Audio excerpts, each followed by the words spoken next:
Good morning, everyone, and thank you for the introduction, Byron. As Byron mentioned, my name is Mandy Keel, and before we go into today's session, which is on the power of processes in our businesses, in my business and your business, I just want to tell you a little bit about who I am. So I actually spent most of my career in the corporate environment, where I worked in sales, but before I moved across into this industry, I worked in an area where I was involved in developing coaching material and working with the research and development team and implementing training into investment brokers' practices, etc. And so that's a bit about my background before I moved across into the company that I am with now, and that's the UPP Group. I joined UPP in 2008. UPP was started up by Duncan Keel, my husband and business partner. And currently, I am the CEO of the UPP Group. In our terminology, CEO stands for Chief Empowerment Officer. Empowering people, empowering other small, medium enterprise businesses in our industry is a passion of ours. I'm also a certified John Maxwell coach. And within the UPP Group, we are passionate about transformation within our business. I'm passionate about transforming and growing myself. And we're also passionate about partnering up with PRB and our OPSA in transforming and growing our industry. So that's just a little bit about who I am. So let's get on with the topic of today, and that is the power of process. So before I go on to the next slide, I just want to talk a little bit about what a successful business is. And so there are many layers and elements that is required to ensure that our businesses are successful. And like I mentioned today, we're going to be specifically focusing on processes. And the reason for that is that this is often the area within our businesses that we neglect. Process seems to be, we all know it's necessary, but to put processes into place can seem like a lot of work and can become overwhelming. So we tend to shove that to the background as we continue with our day in terms of making sales, going out and assessing, quoting and implementing projects, jobs, maintenance jobs, project jobs, etc. And what we don't realize is that if we implemented processes, if we did the hard work and we implemented processes into our business, it would go a long way to us reaching our goals. So I just want to chat a bit about our goals.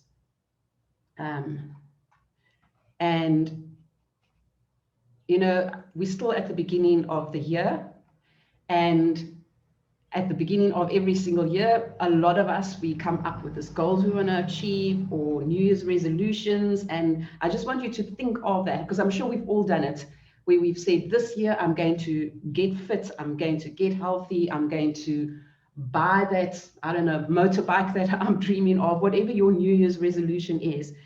And some of us might achieve it, and many of us don't. And the reason why we don't is because we have the dream, but we don't take steps to achieving the dream. And for me, that is what a process is. A process is just a series of steps that we put together, that we break down to achieve something and to make things less overwhelming.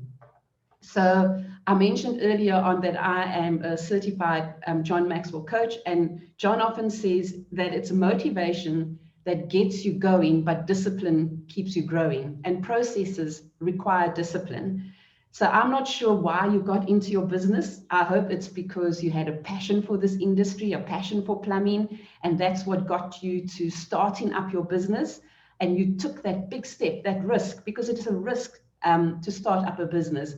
You put in your finances into that, your time into that, your skill into that. But your motivation and that passion can only get you so far. If you don't have the discipline to do your processes in your business consistently, then you're going to hit a point where your business either hits a ceiling in terms of it not growing, or you're going to hit certain frustrations within your business. And so this is where your processes become really, really important. It's what helps you to succeed. And one of the other things that John has coached me on and taught me is that it's within the process that I learn how to focus on the preparation that I need in my business that will help me succeed, and to take away the things that I need to separate from my business, the things that are going to hurt my business. So let's talk a little bit more about this. So I mentioned I joined UPP in 2008, and I came from a corporate background. So when you're in a corporate background, you typically work with that thing that you're employed to do, whether you're an accountant or in marketing or sales, you do your one thing. When you join or you start up a small business, or like I discovered when I came into UPP, all of a sudden I was all those things. I had to learn how to be a financial accountant. I needed to learn how to do HR, marketing, sales. And so it was a huge learning curve for me, and one that was very exciting. But as exciting as it was, I soon became frustrated. Together with Duncan, we became frustrated because we felt like we were doing all these things right within our business. We had a great client base, and we were building on our relationships, and the work was coming in, but we weren't growing. And I think, like many other businesses, we were experiencing staff issues. We felt like we were working so hard, but we weren't experiencing any profits, or not the profits that we were hoping to achieve. And we really hit a ceiling in terms of our business growth. We had this vision of where we wanted to be, but we weren't going anywhere. And so we quickly realized that we needed external assistance. And this is where we learned, we went out and we invested in getting business coaches to come and coach us through various elements of our business, to analyze our business, see where we were lacking, etc. And we learned a lot through having a coach within our business, showing us very important elements within the business. But the one thing that was really highlighted was that we did not have a proper system that we were running our business on. We thought we had processes, and we certainly did have semblances of processes, but they weren't very clear to everyone in the business. They weren't documented, they weren't trained so that everybody understood it, and not everyone was following the process. And this is when we came along, we discovered a process called EOS. EOS it stands for Entrepreneurial Operating System, and it's based on a program that was created by a guy called Gino Wickman, and he's written a book called Traction on this, if you ever want to go and read up on it. You can read up on that in your time. But what it's done for us is, within this system, it focuses on 6 elements in your business. It's a 2-year process we went through. We have an implementer from EOS that came into our business, and we looked at these 6 elements. And the 6 elements consisted of looking at our vision. We started off with our vision and our values of our business. Then we looked at things like the data. So data are the things that you measure within your business, things that what we say should go onto your dashboard or your scorecard. So it could be your turnover, your how much calls you make per day, looking at your invoicing and what's coming in, and measuring your GP, and all those kind of measurables forms part of your data. You have your people element, having the right people in the right seats in your business. All businesses have issues, so how do you deal with that? And then what we're going to focus on today is the process part of your business. And if you put all these things together, your business starts gaining traction and it starts growing. But let's look at process today. And this is what we've learned through following this system. So I like to think of a business process as a destination, a vision, a goal that you're working towards. And I liken it to a train track. So one of my dreams has always been to go and book a ticket on the blue train, the one that goes all the way to Namibia. And if I look at the train track, you have your sleepers, and as you have one sleeper after the next, that forms your train line. And if the train follows that train line, you get to your destination. So for me, that's what processes are. It's a series of steps that you put together to achieve a specific goal or outcome, in this case, in your business. And each step within that business process is going to be detailed, it's going to be documented, it's going to be trained, it's going to be assigned to either specific, if you're a bigger business and you've got departments within your plumbing business, you're going to assign it to a department. Or if you're at still a startup stage and maybe there are only a few of you, you might assign it to a specific person within your business. But the combination of putting all of these steps together is what's going to create your process, create that core business management or system within your business that is going to take you to the next level, that's going to help you to scale up and just make your business so much more efficient. So let's look at where do we put business processes within the context of our plumbing companies, within the context of our plumbing businesses. So this is what business processes look like. You all would have heard about HR. That's where you're going to be recruiting people. That's where you are going to be measuring people within your business, evaluating their performance. It's where you're going to reward people and where you also might end up having to, God forbid, fire people. You have your sales processes, you can have marketing processes, you can have operations processes, finance processes, and client relationship or client retainer processes. So these are the various areas where you can look at in your business and say, well, do I have a clearly defined process in any of these areas? I'm just going to take one of these as an example, and I'm going to break it down at a very high level as to what this might look like. So let's look at your HR process. So if I look at my HR process, what this might look like when I break it down is I'm going to, within my HR process, I'm going to have subsets of processes. So I'll have a process for recruitment. How do I recruit my staff? What process do I go to in terms of writing out my adverts? Where do I place those adverts? How do I decide on who, when I go through all those thousands or hundreds of CVs that come in, how am I going to select out of those CVs who I want to interview? And once you've gone through the interview process and you've selected someone that you're going to employ, do you have an onboarding process in place? Do they come into the business and you take them through a period of orientation so that they understand what your business is about, what your vision of your business is about, what the values of your business is, and how you're wanting them to work within the context of your business?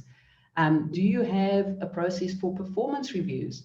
You know, there's a saying that says that people only perform when they are measured.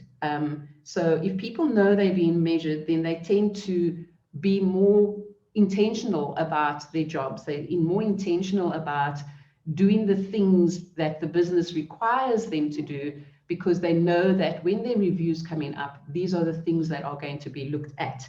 So you have to have those measurements in place if you want to get the best out of your staff, out of your employees. And if they are doing well, do you have a process for how you're going to reward them? Because if they are doing well and they have these reviews and nothing ever happens, it's going to become meaningless to them. So do you have something that's going to reward them?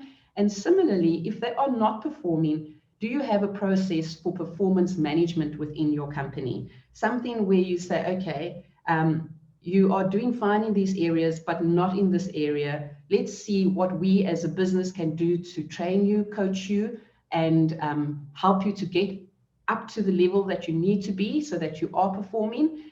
And if they still aren't performing, there's a saying that you either coach people up or you coach them out. So through that performance management, you're either going to be coaching them up where they now are performing, or it might lead to a disciplinary process. And that leads into termination. So this is just an example of where you can take something and you have to identify what those core processes are that you require in your business, and then you break it down like you see here. And within each area of this, the recruitment, performance, etc., you are going to break that down into exactly what it will look like. Now, I know this might sound like overwhelming. Where do you start? And one of my other favorite philosophies that I have learned to follow is that it's the small disciplines that when you repeat it with consistency every day, that leads to achievements, great achievements over time. And so this is where we like helping people. So if you get stuck, you can give us a shout. We can talk you through this process of how you break it down so that you can implement these things into your business. So this is just an example. And what we like saying is that your business process ends up being the way that you do business. So it's the engine that drives your business. It's what make your business, it will make your business turn and become successful at the end of the day. And why is it necessary? Well, it's necessary because this is what creates the order within your company. If you have a business process, you identify the core areas in your business where you need a business process. So it could be HR, it could be finance, it could be sales. You need to decide what that is. And once you establish the step-by-step process that to follow within those areas, and everyone in your company knows what they are, especially in the areas that it's relevant to them as a person or their department, and also to the business as a whole, it brings order to your business because everyone knows what they need to be doing. Everyone can see what they need to be doing, and they understand the impact that it has on themselves within the organization and within your company as a whole. It also simplifies things because it takes the thinking out of it. You know what you need to do. You don't have to think about something. It also creates an efficiency within your company because when you need to do something, you know where to go. You don't have to go and look for information. It reduces the amount of time that you waste within your business. And I think most importantly for me, we found that this is what helped us to become scalable. We followed these steps. We followed these the way we were coached into this whole EOS system, and we did it step for step as they recommended. And through doing that and through implementing all the areas that they said that we should implement, and specifically in this context of the processes within our business, we found that we had more time now to work on our business rather than being stuck in the business. We still work in the business. That's very important. I think it keeps our finger on the pulse and we know what's going on. But you cannot grow your business if you as a business owner, if you're not spending time on your business as well, seeing where you need to be focusing, what areas you can grow your business into, identifying new marketing opportunities and how do you get into that market. And by us putting these processes in place, and I think most importantly, putting it into a software that then ran these business processes, this is what helped us to create order in our business, to simplify our business, to create efficiency, to be able to scale our business. But most importantly, I suppose for all of us, is when we started becoming truly profitable.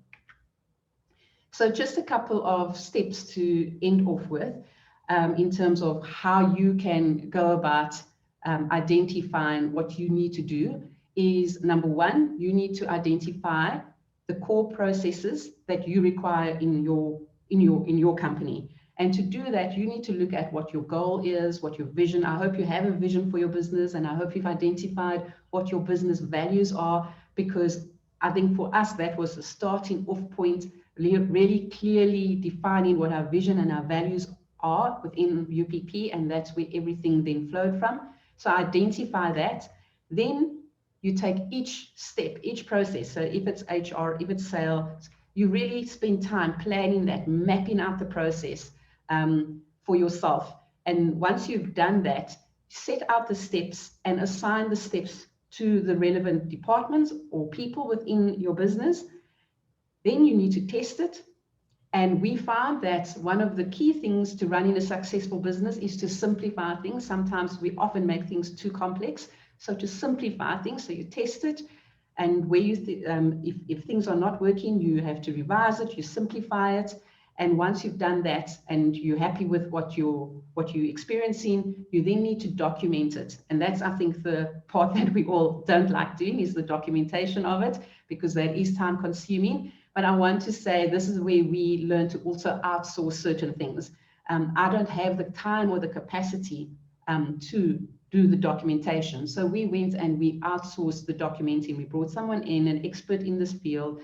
We sat down, workshopped what we wanted with them, and they did the documentation for us. We obviously check it, sign it off, and then we had to train that to our staff and implement it. One of the things I've learned is that you've got to do this repetitively to your staff. It's not good enough to do it once, because they will forget.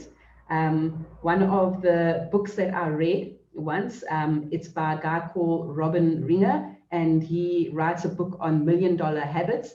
And one of the things that he wrote in his book is that he said that in order for you to be successful, and so that your people within your business know what they need to be doing, is that you need to train them on it. You need to repeat that information and train them again. And then he says, and then you need to have repetition in your business. And he gives you 5 times when he says, then you've got repetition, repetition, repetition, repetition, repetition.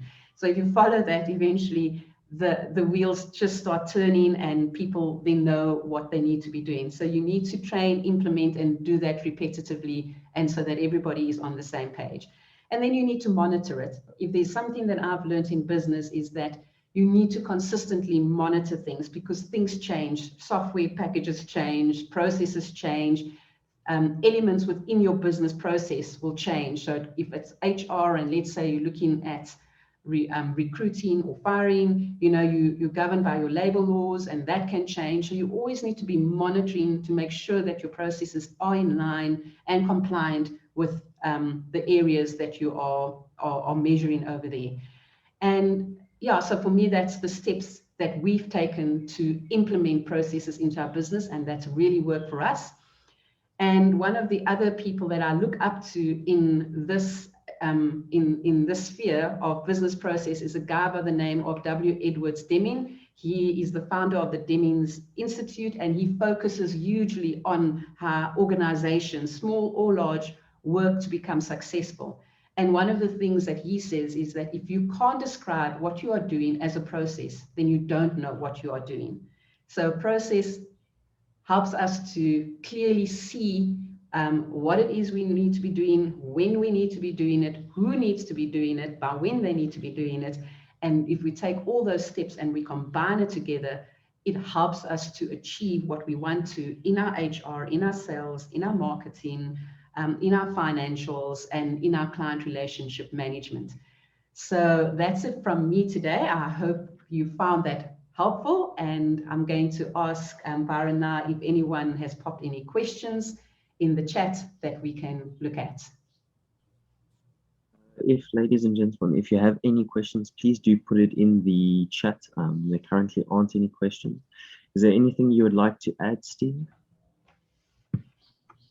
Yeah, morning, Byron, and to everybody there. I think, Mandy, thank you very much for this morning's session. I think, again, just reiterates that having systems and things in place in order to have that vision.